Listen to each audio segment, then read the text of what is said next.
We back, B&J's Custom, Dallas, Texas. Here we go again. This is the 89. This is the 80. This is the 81 Cutlass. These cars are starting to run together a little bit. T-top. You know what? Today, I said I was gonna show y'all the T-tops. I'm gonna go ahead and show you that today. I know y'all don't believe me. I'm gonna go ahead and show you that today. It's right here is a T-top. There they go. So now that that's out the way, I'm gonna come back over here. This is the next day. Alright, now we're putting these heads on. This fella over here is getting them torqued down. What's going on, y'all? Putting new head gaskets on there. These right here are the big boy heads. These are the LS3 heads. I call them big boy heads. These are the 823s. These heads right here by themselves will cost you anywhere from used $400 to $500, maybe $600. We took those valve springs off those other heads. New, these heads right here cost you about $1,500. Somewhere up in there. That's just a guess. But there it is right there. It's the 823. But we getting these torqued right now. Once we get these torqued down, we're gonna move on to the next step, getting some of this other stuff on this motor, but I'll update y'all later. Alright, we back again with an update. Got the rockers on there. Got the valley cover on there with the knock sensors. Got that all bolted down. Got the rockers on here. If you pay attention, you turning it, you can see them moving up and down. Of course, he's moving a little slower than a motor will turn, so.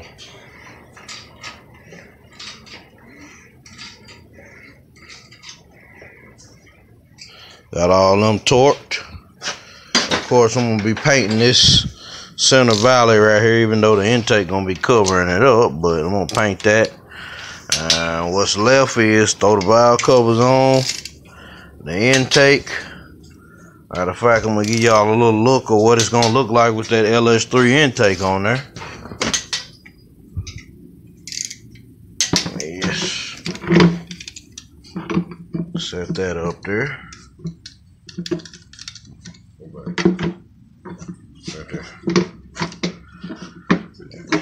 And this is what it's gonna look like with the LS3 intake on there, and a couple more pieces with the paint touched up on it. It's gonna look real mean down off in that 81 Cutlass. I got the throttle body already. I need to get the fuel rail. The throttle body gonna be gloss black. So there it is.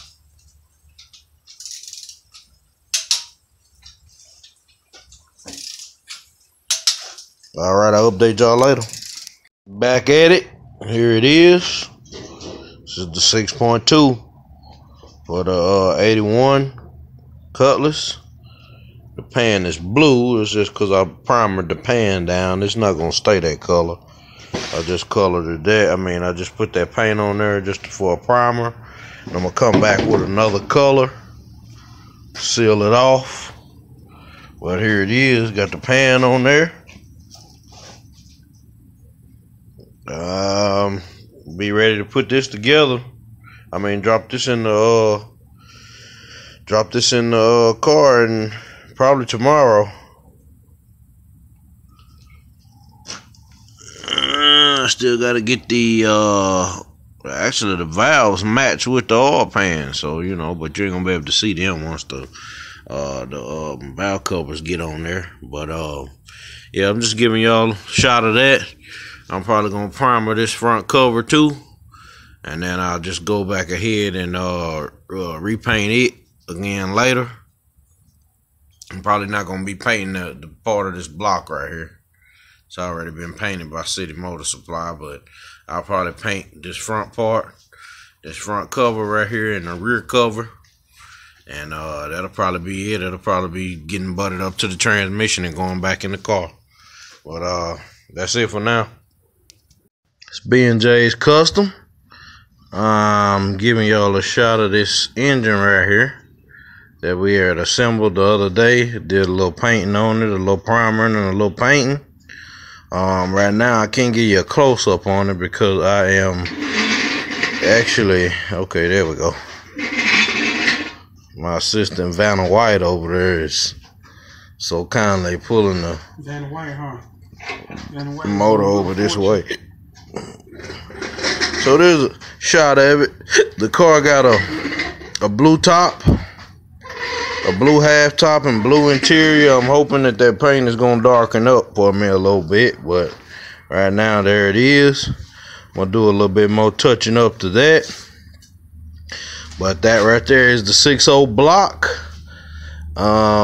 bored out to a 6.2. And right now, what I was trying to show you is this right here. A lot of y'all know what this is. This is fiberglass. I know a lot of people probably hadn't done this before, but it's real messy. I will tell you that. I got it all over my pants.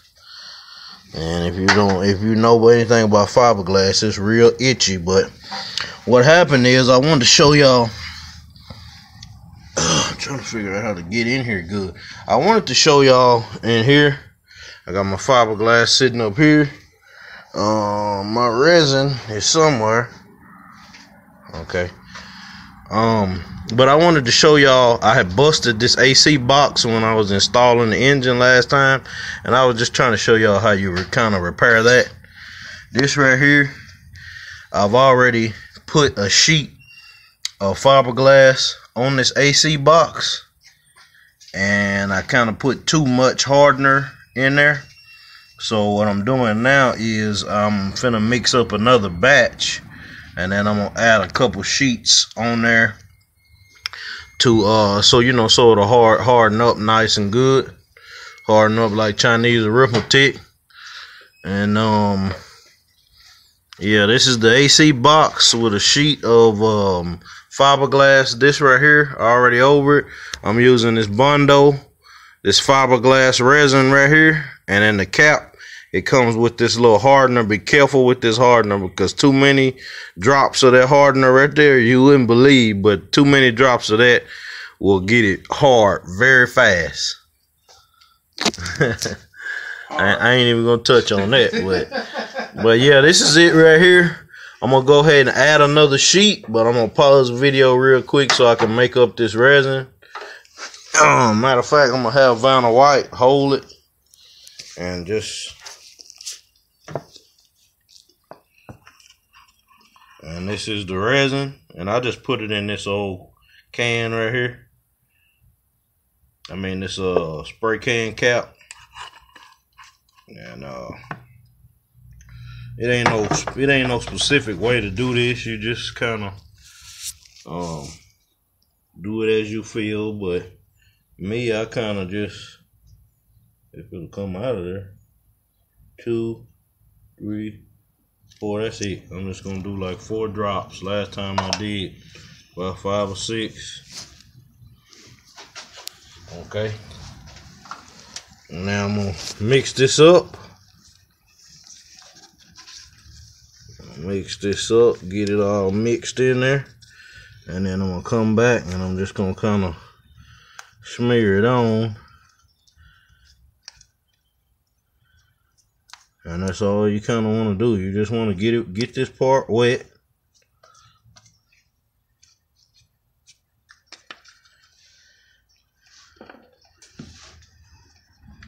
You want to get that resin all on there and kind of form it, like at the tops. You want to form it. This box got a curve in it about right here, so you want to form that. And me, I always kind of form down. And again, I'm not a professional at this. This is just something that I know how to do. I guess I know how to do it. I'll let y'all be the judge of that. But just globbing it on is all you're doing. especially in the area where it's broke at. The box is broke at. Because that's really where you want it to harden up at.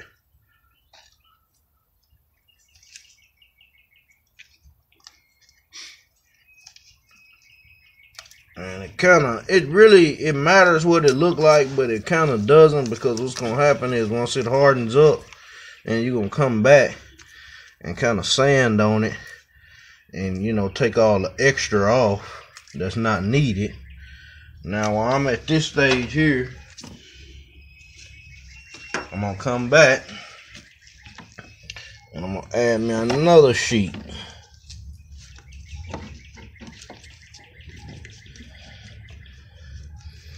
I'm just gonna set it on there just like that. You see, I got fiberglass all on my fingers, and you're just gonna kind of do the same step. You're just gonna kind of smash this one in.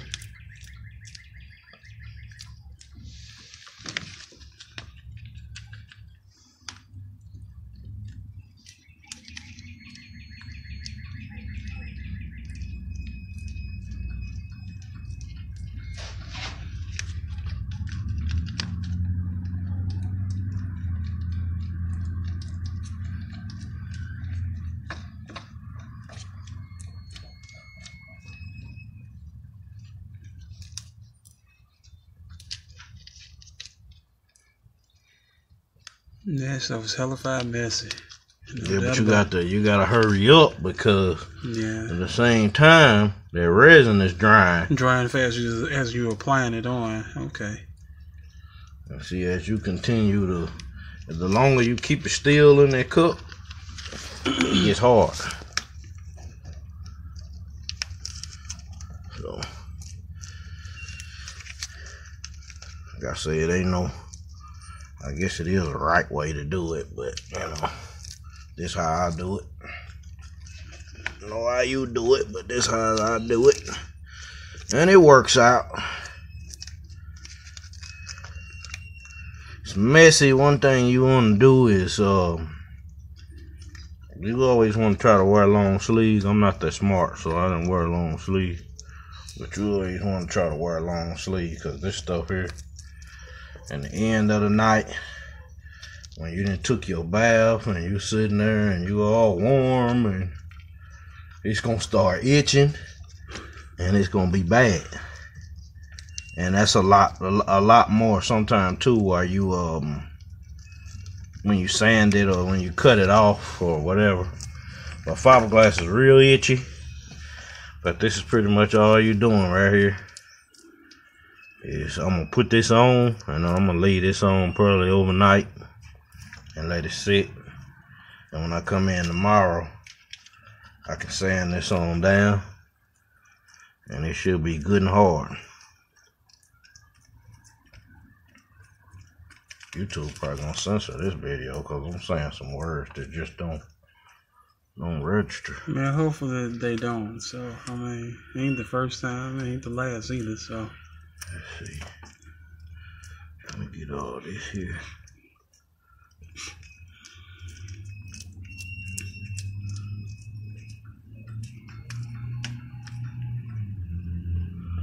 And it's just kind of up to you how many sheets you put on there. Right now, I'm only gonna put these 2 sheets, and then I'm gonna let it sit for a little bit, and then I'm gonna come back. And if I feel like it's not hard enough, or it's not where I want it, I'm gonna come back and add some more sheets on it. Remember, this is your AC box. You want to make sure this is sealed up, because if this not sealed up, you're gonna be hot.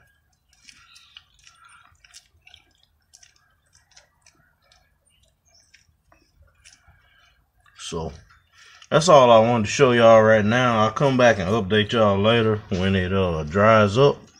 Appreciate you watching this B&J's Custom. I guess I know what I'm doing. So like, subscribe. I'll update y'all in a minute. Thanks a lot. Alright, here we go again with an update. Again, here's the motor. So a few things I need to touch up on the motor.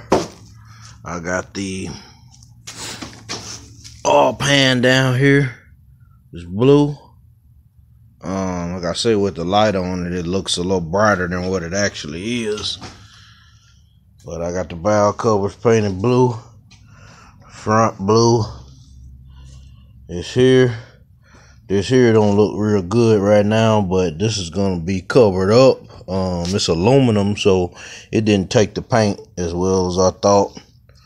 So I'll probably be either taking that back off, or it's gonna be covered up anyways by the intake. So I might just sand that back off and leave it like that. But yeah, that's the shot of the motor. This is the 6.0 that I had bored out to a 6.2, with all new parts and pieces in it. I got some Scotch-Brite right here. I'm gonna be cleaning up some of these overshot parts.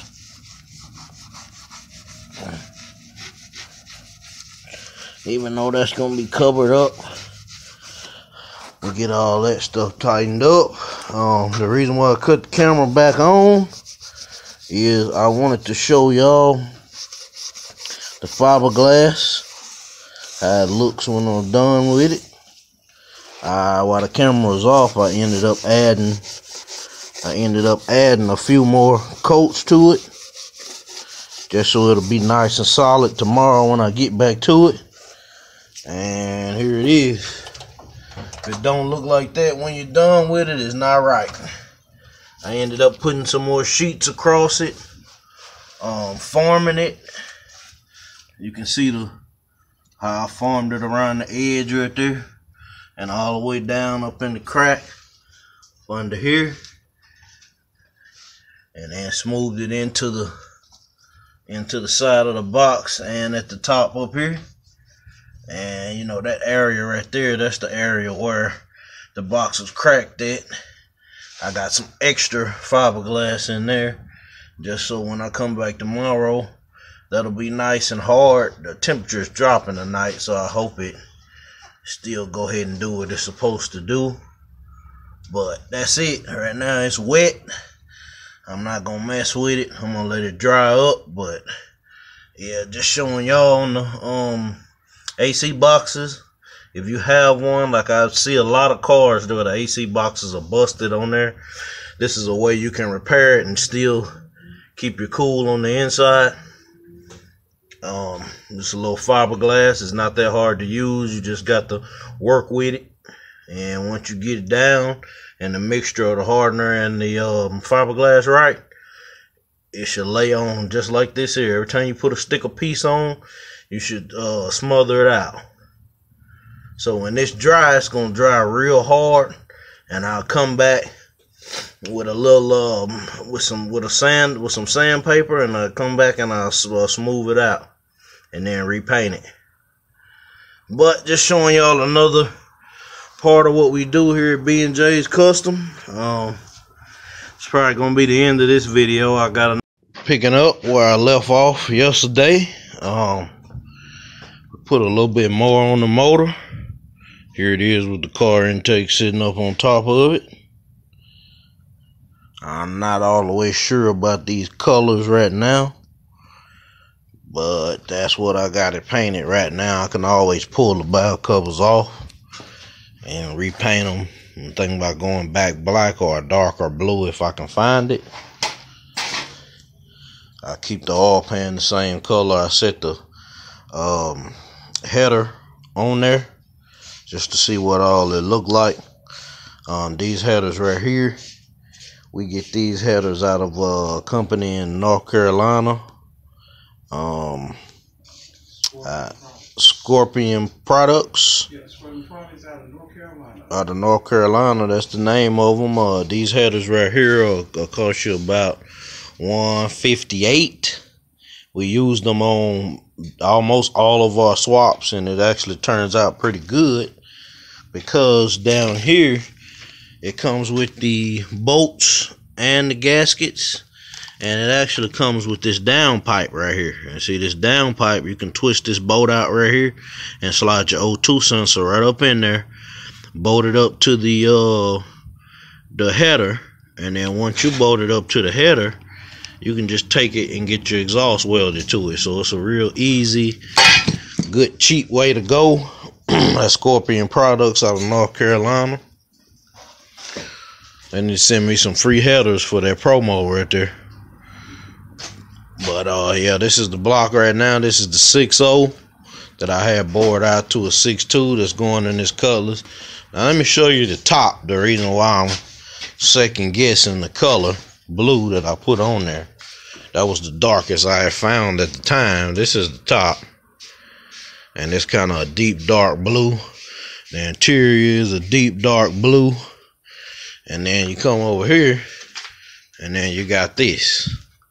So either I'm going to paint this black, or I'm going to find a darker blue to go on there. But that's what I got for right now. And I kind of wanted to show y'all over here. I've been doing a little, working all my grounds in. On these LS motors, it's very important that you get these motors grounded as much as possible in the best way you can. Because if you don't ground them right, you'll have problems when you're trying to start them. You'll have problems running. So the way I do it is I run from the battery right here. I run from the battery to the engine block, and then I go from the cab of the car down to a piece of part on the frame where I cleaned it off, so fresh metal. And then I run another one from right here on this same one up to the engine block, which is going to be this wire right here. But I still need to get another end. So once I get that end, I'll throw that on here. I'll throw that on there with that bolt and run it up to the engine block, and I should be grounded. And a lot of time I take another ground and I go from the ground post over to the body of the car over here. So I'll probably be doing that way. I also wanted to show y'all the fiberglass that I was working on yesterday. Here's the box, the finished product. It's all hardened. It's been hardened, it's been primered up and repainted, and it's good and ready to go. Let me see if I can get y'all a closer shot of that. The light kind of makes it look a little crazy, but that's it. That's what I was fiberglassing the other day. I gotta paint it up a few more things to freshen up the paint in there. I got a lot of stuff to take off, like this cruise control. A lot of the old wiring is gonna come up out of here. A lot of this other stuff is gonna come out. So once I get the engine in, then I'll get it running. I'll be taking most of this other wiring out. Right now, we're working on the fuel lines. We also have right here the fuel tank. Since this is a Cutlass, if you have a vehicle and you can look for anything that's already throttle bodied under this same body style, this right here is a Grand National tank, and it has the baffle in it, so you can put the fuel pump in the tank. This will work for most G bodies. I ain't gonna say all, but it'll work for most G bodies. Monte Carlos, Cutlasses, whatever you got. Get the Grand National tank. This is a factory stock tank. You know, of course, the Grand Nationals come fuel injected already, so you can use this. Put your Warborough, what is it, 255? Yeah, Warborough 255 fuel pump. Put your Warborough 255 in there. And this fella over here, I wish I could get up under here, but I wanted to show you some of the fuel lines that he doing. Oh man, let me see. You got the new fuel lines up here. Oh man, over here, I can't really all the way see it, but he's running the Corvette fuel filter regulator over here. And he's gonna hook up new lines to it, and then run the lines up to the front of the car. See if I can slide in here and give you a better shot of that. There it is. The carburetor fuel filter regulator. So he working on that right now, getting them fuel lines up. And that's probably, ouch, that's probably gonna be it. Just hit myself in the head. Might make me a little smarter though. But right now that's all I got. Probably tomorrow when I get this transmission back, we're gonna be throwing this in here. Getting this motor in, getting the wiring ran. I got this harness right here. I got my harness all spread out. It's been already reworked and labeled for everything I need. So there goes one of the labels right there. Here goes my mini fuse box. I got all my wires labeled that I need. Like this one here, see, this one here is for the starter. I got 12 bolt ignition right there. 12 bolt on the key right there. I think this is my fuel pump wire right here that's gonna be running to the back. That's my plugs for the computer. There's my tack, my service engine soon light, and my TCC. But there it is. Well, right now, that's all I got. Just kind of showing y'all, giving y'all an update. Appreciate the support. Go ahead and like, subscribe if you haven't. Stay tuned tomorrow. I'll be back with another video.